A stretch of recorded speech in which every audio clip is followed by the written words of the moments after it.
far right won big in the European Parliament, folks. Now, far-right parties are celebrating big gains after elections for the European Parliament in EU countries, and the vote is a major setback for leaders like French President Emmanuel Macron. As Remy Inocencio reports, Macron called a surprise parliamentary election after his party lost heavily to its main right-wing challenger. It was like, I think I clocked this, what, like 5 years ago? 4 years ago, definitely. I repeated it over and over again when all of the EU chatters were making fun of me, being like, lol, this is some Amerikanisch nonsense, right?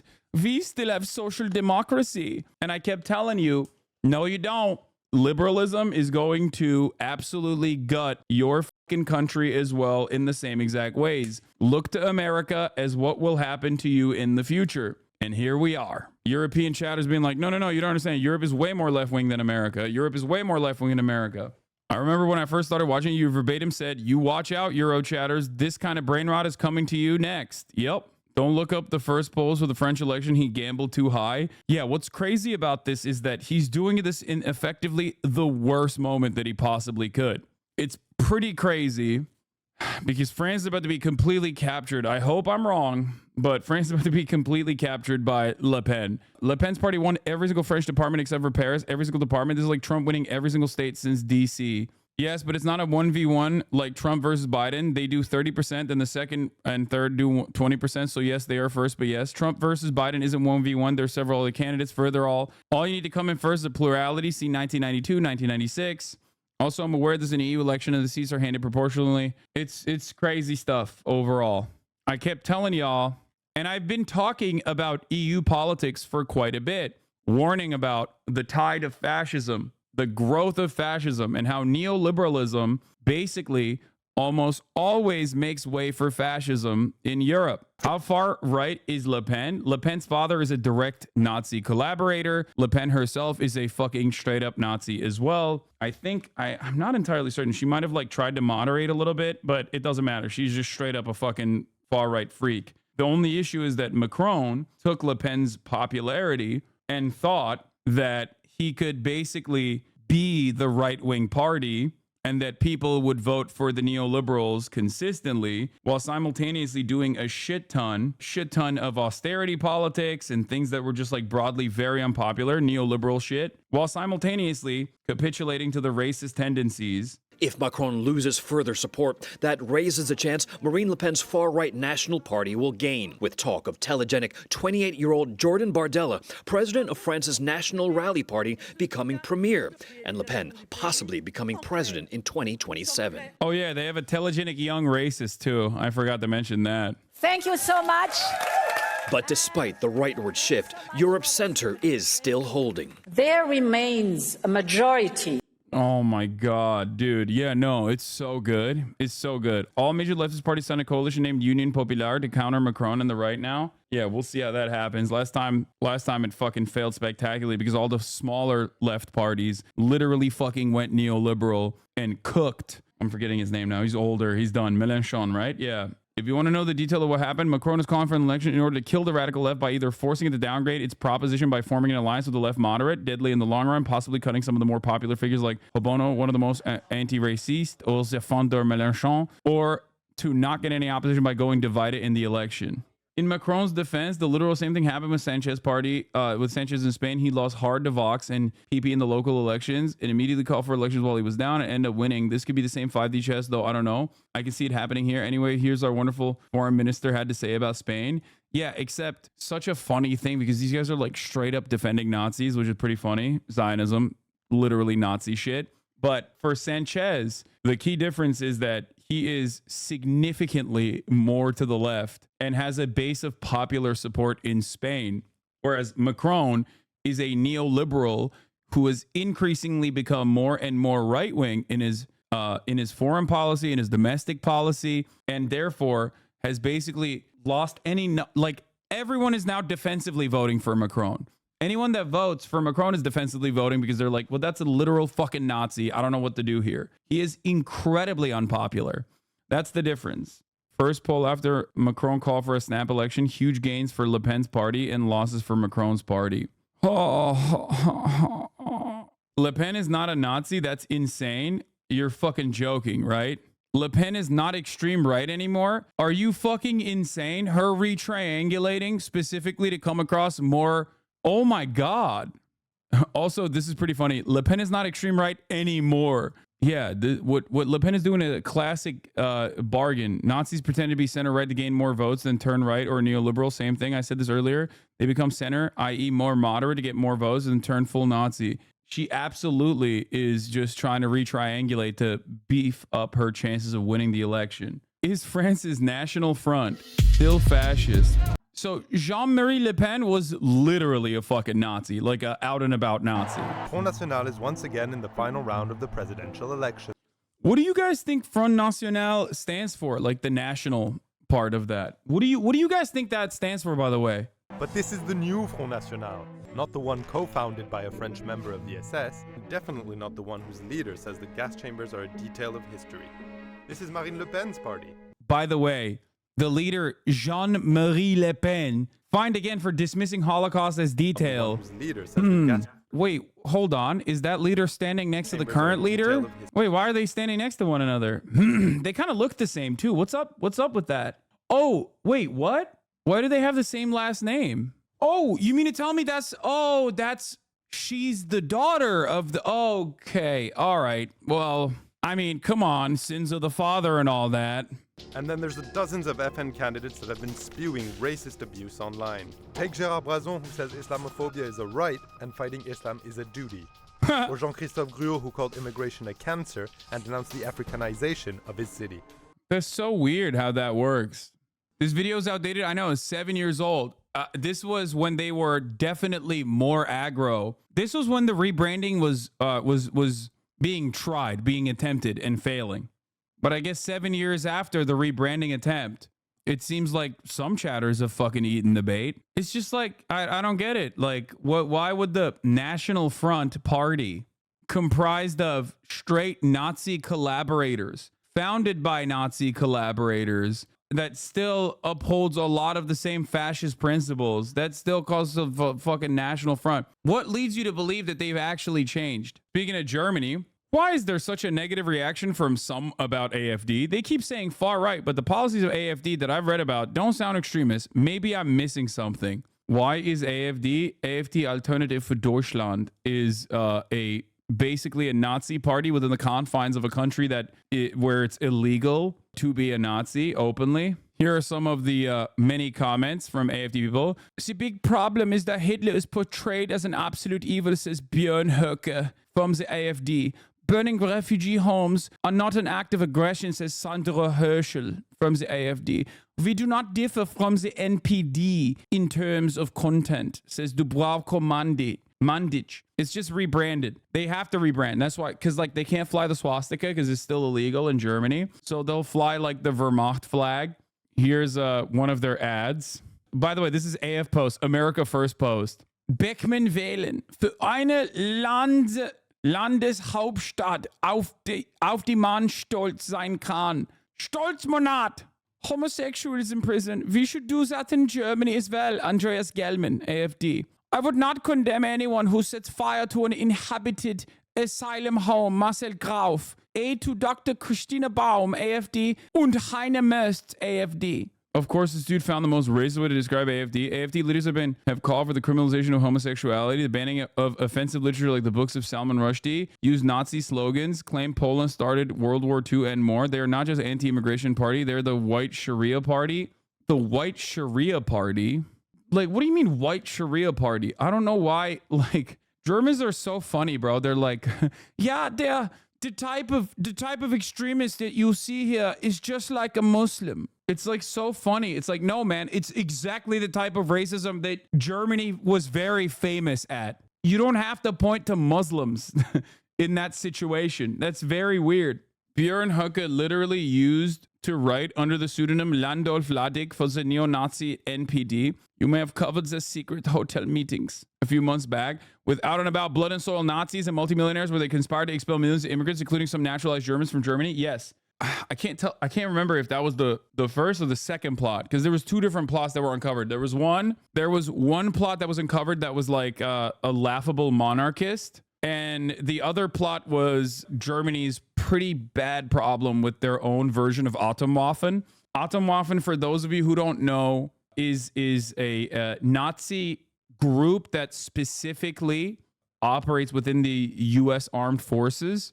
They regularly get caught trying to like blow up shit, like purchasing explosives from a federal agent because they want to go and blow up a power line or whatever. Germany had a massive problem in their special forces with like actual fucking Nazis within their special forces. They had to disband an entire unit, like an entire unit that was straight up Nazis. A politician with the Swedish Democrats, the fascist Nazi party, was recorded at a EU election party being drunk and singing Ausländer raus, foreigners out. He then realized that he sang it right in the microphone of a reporter, tried to wrestle the microphone from the reporter, then ran away from the event with the journalist chasing him. That's hilarious, bro. What the fuck?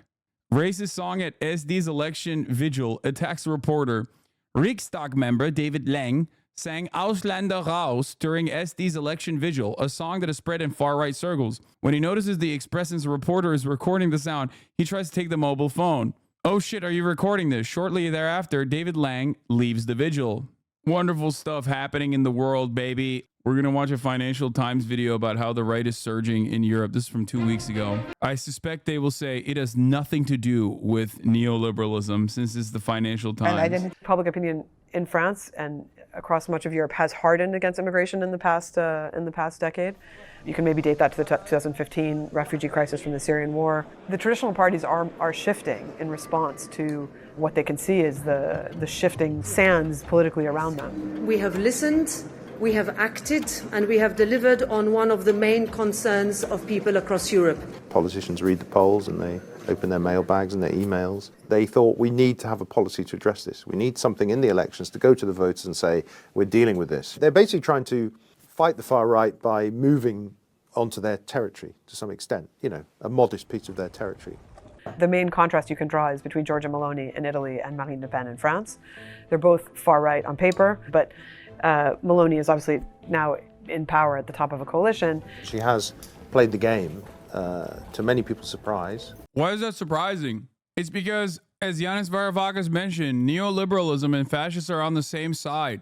The two sides, the radical center and the radical ultra-fascistic xenophobic right, in my view, they are two different faces of the same coin. Take Le Pen and Macron. Macron would not be president without Le Pen. He was always a minority party, a minority force. He weaponized the fear, the common fear of the fascists of Le Pen in order to elevate himself to the Élysée Palace. But at the very same time, Le Pen would not be running at 32, 33, 35, 36% today if it wasn't for Macron's and the radical center's utterly inhuman policies of crushing the weak, crushing the poor, subsidizing the rich, making the poor pay for the green transition, whatever the green transition there was. So the two are feeding off each other. This is not a conspiracy theory. I'm not saying that, behind the scenes they are talking to one another lovingly.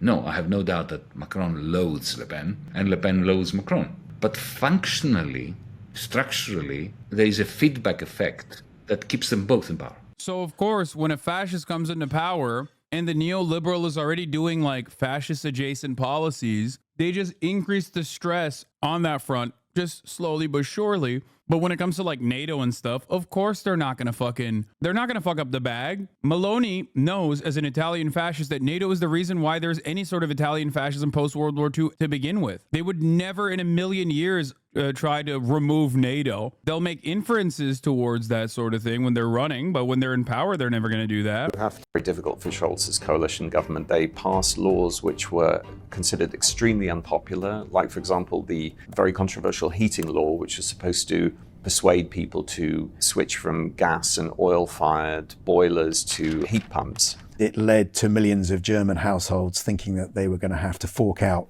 tens of thousands of euros to replace their gas or oil-fired boiler in short order. I'm really not a fan of AFD or things like that, but the energy building law, I call it like this, it really has been our own goal. This view has become quite common.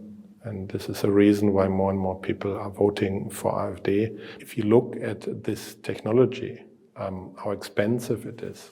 So a heat pump could cost a German household up to 30,000 euros if you consider that you might also have to do renovations or changes to the way your heating system works to actually make it effective. Not everyone can install it in their house. Maybe the owners are even too old. No bank will give them a credit at things like that.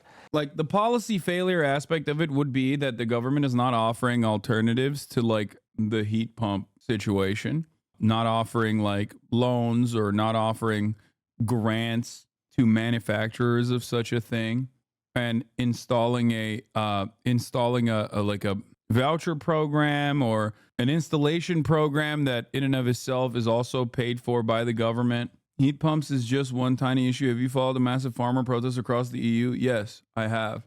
Do you still deny the Great Replacement?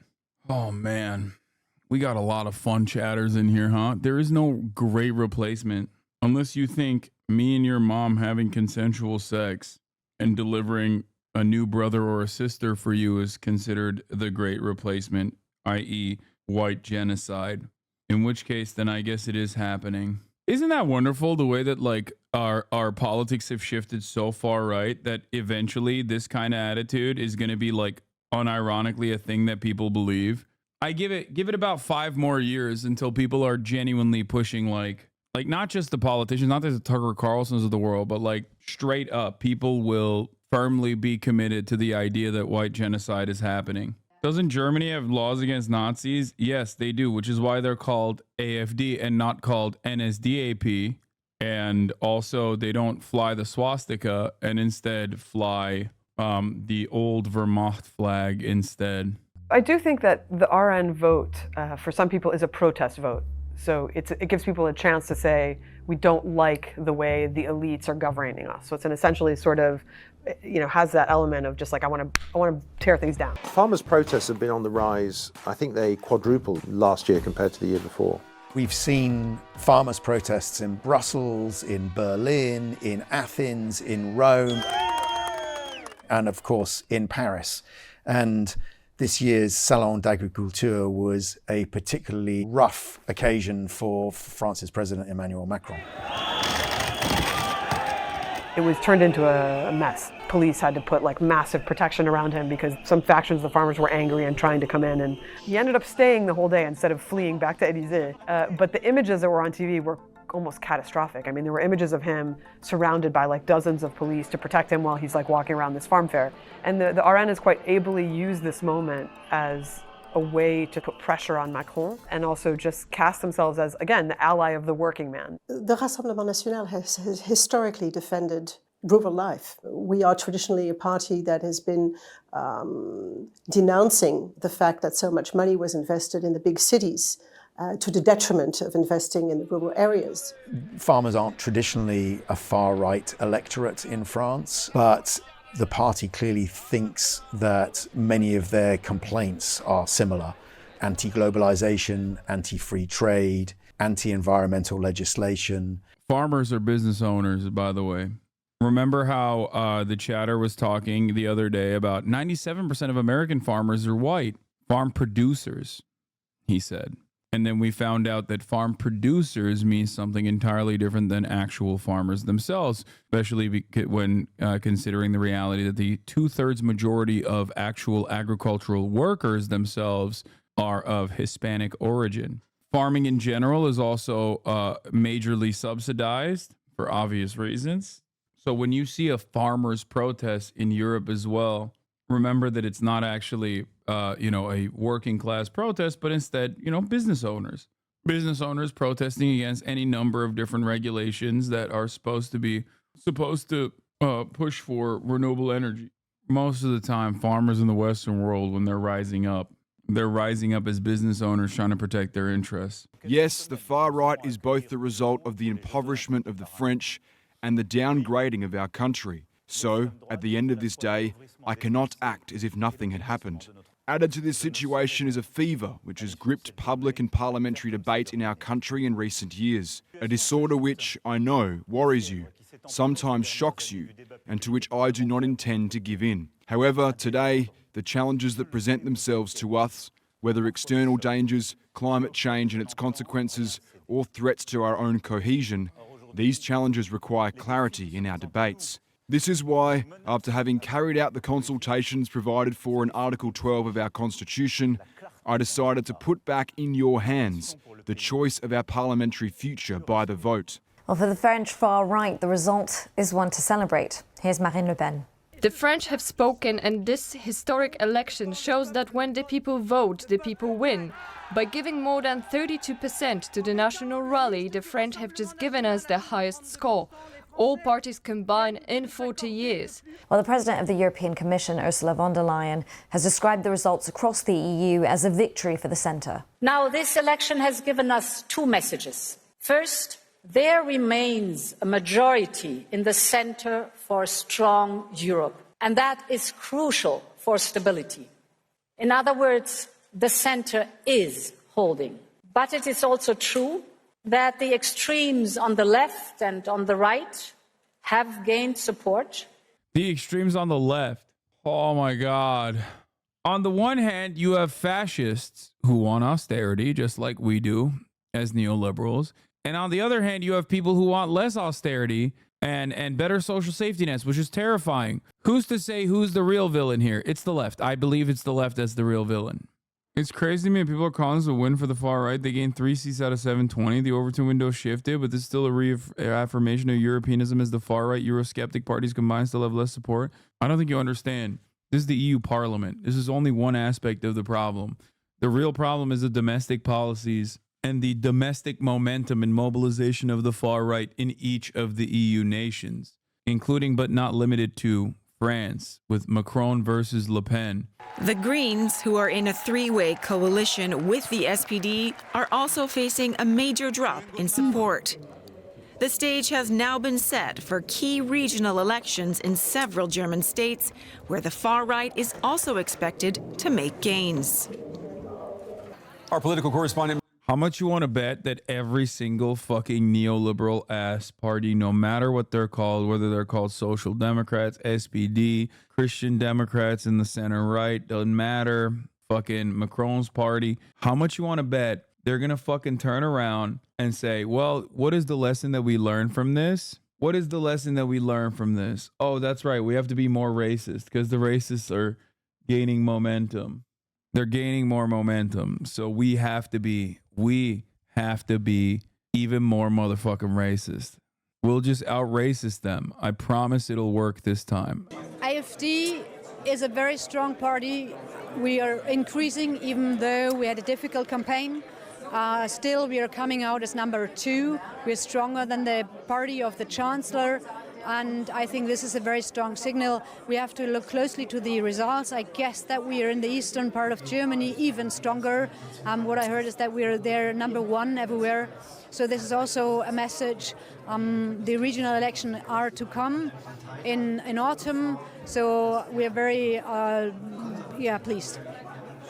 Matthew, I mean, she obviously is putting a positive spin on this. She has a reason to, if you consider the numbers here. The AfD now looking like the second strongest political force here in Germany, and that type of performance. How did East Germany turn fascist? Was the USSR that bad? Brother, it is not about the USSR that turned East Germany fascist. It's the capitalist shock doctrine that turned East Germany fascist. The fuck do you mean? It's been 30 goddamn years. Yeah, you know what it is? It still must be the USSR that's at play here. And also, it means more money for the party. They can build on that and they can get their message to younger voters. We've seen tonight that they are the second top favourite party among 16 to 24-year-olds in Germany. And that's because of their profound success on TikTok.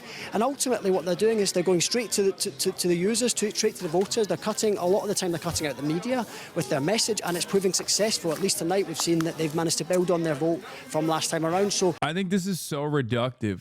It's making it seem like, oh, it's because they have like a younger face and they're on TikTok and that's the reason.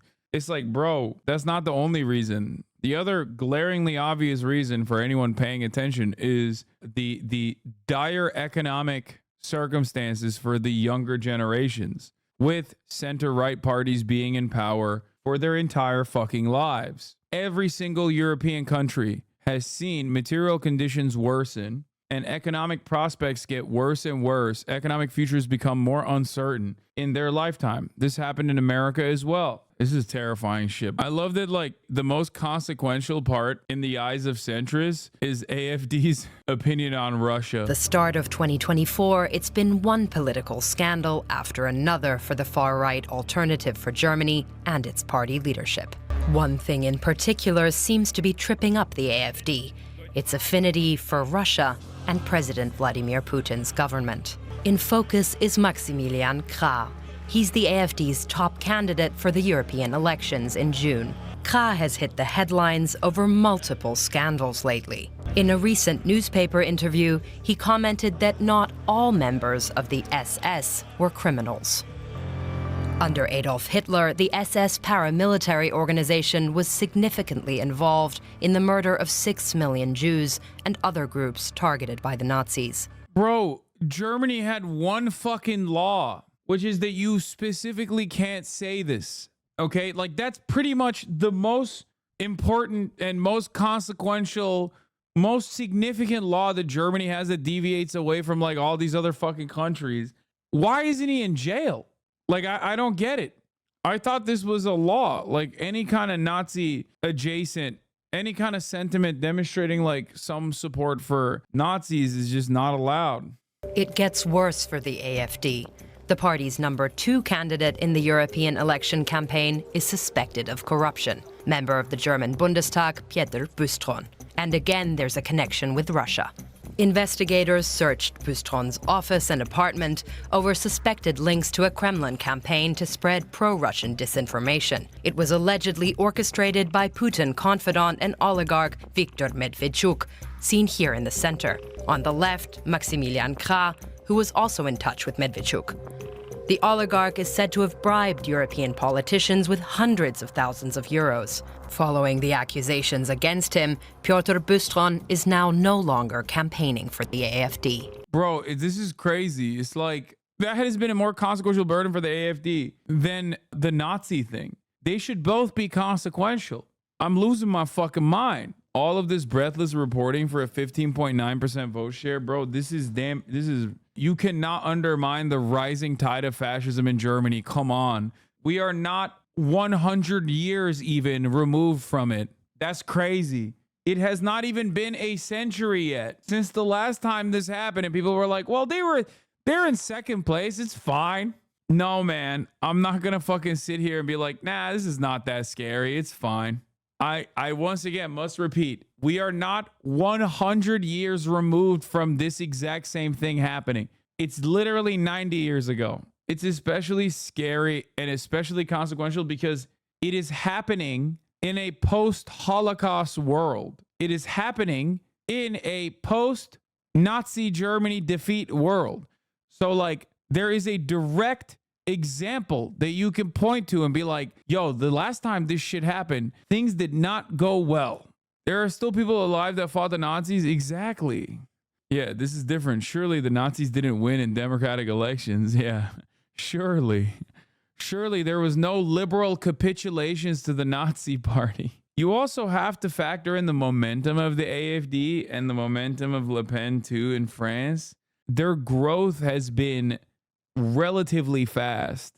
The speed and momentum in which they have, like, actively become a power player is making things even more terrifying, while you also simultaneously have to recognize that there are already allies to their cause in positions of power in other European nations, whether it be Viktor Orban in Hungary or Meloni in Italy or Geert Wilders in the Netherlands. Like, you have people in Europe in positions of power right now. You have the Tories in the UK, which is not EU, but still European. Nigel Farage, the Tories, like all of these fucking, these right-wing or far-right parties are getting more prominence every single fucking day. Meloni is not the granddaughter of Mussolini, but Mussolini's granddaughter is in Meloni's party. Meloni was just a fascist and is still a fascist. We must never forget the war in Ukraine is above all in Washington's interests. I think a lot of people forget that, like, this is also populism, as in this is a relatively successful method of gaining more people onto your side. It's also backed by obviously like Russian influence, Russian money, and beyond that, it's a perfect way to add to your arsenal. If you're a German politician, let's say, or rather, you're a German person and you're seeing your energy prices go up, and some German politicians are like, why the fuck are we like giving so much money to Ukraine? Why are we doing this? Oh, it's because of America. And meanwhile, we're like fighting against the energy provider for us. Well, that fucking sucks. What I mean is, and this isn't to say that like Russia isn't the right here. They're not. What I'm trying to say is that they can use this as a populist message, even if people don't care about the right wing aspect, even if people do not care about the actual, invasion, Russia's invasion of Ukraine, even if people don't care about the Russian positions. There's a successful strategy of being like, we are the only alternative that will actually look for peace. They basically use leftist language in that regard. Who said that Germany's reunified? This is yesterday's electoral map with West Germany black, the color of Christian Democrats, East Germany blue, the color of the quasi-fascist AfD, the result of 20 years of social democratic green austerity and Die Linke's taming. Quasi-fascist, disappointing that you're falling for propaganda on us. AfD wants peace in Ukraine, which has caused them to be labeled fascist. No, that's not the reason that they've been labeled fascist. They've been labeled fascist because they're fascists. And it's not like they're hiding it. If Germany didn't have such anti-free speech rules, okay, against that sort of thing, they would just be flying the swastika. The only reason why they can't say that they're fascists is because they'll go to jail. And as we found out, some of them do say that they're fascists and still don't go to jail. Great times ahead. Oh yeah, no, for sure. Things are definitely looking good.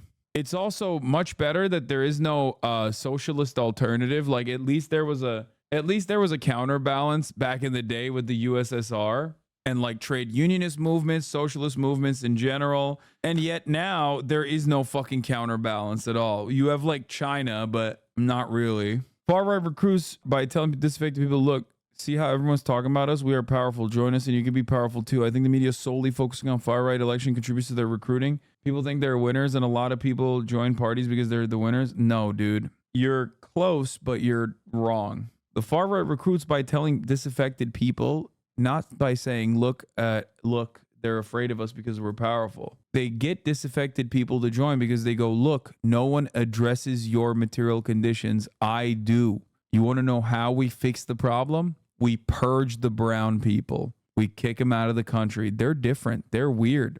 They don't speak your language. They don't understand your culture. Let me rebuild a sense of superiority. Look how scary the Browns are. They're Muslim.